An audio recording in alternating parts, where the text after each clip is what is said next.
ঢালিউড নায়িকা অপু বিশ্বাসের কেরিয়ারের শুরুতে সাকিব অপু মানে সুপারহিট সিনেমা।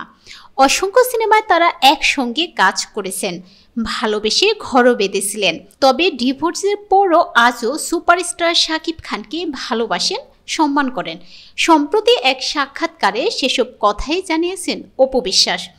অপু বিশ্বাস বলেন, তিনটি বিষয়ের কারণে সাকিব তার কাছে অতি সম্মানের। প্রথমত, তিনি বলেন, সহশিল্পী হিসেবে কেরিয়ারের শুরুতে সাকিবকে পেয়েছেন অপু, তার কাছ থেকে অনেক কিছু শিখেছেন। তাকে ছাড়াও আজকের অপু বিশ্বাস হওয়াটা সম্ভব ছিল না বলে জানান তিনি। দ্বিতীয় কারণ হিসেবে অপু জানান, সাকিব তার স্বামী, সেই জায়গা থেকে অধিক সম্মান প্রাপ্য তার জন্য। এই সম্মান সারা জীবনই রয়েছে এবং থাকবে বললেন অভিনেত্রী। সবশেষ কারণ উল্লেখ করে অপু বলেন, সাকিব আমার সন্তানের বাবা, একজন বাবা হিসেবে তার জায়গাটা অনেক উপরে। বিশেষ এই তিন কারণের জন্যই সে আমার কাছে অনেক সম্মানের জায়গা দখল করে রয়েছে।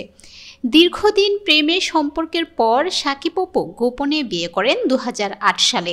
বিয়ের 10 বছর পর তারা সম্পর্কে ইতি টানেন। বর্তমানে ছেলে আব্রাহাম খানকে নিয়ে ব্যস্ত থাকতে হয় তাকে, তবে ছেলের আবদারগুলো দুজনে পূরণ করেন।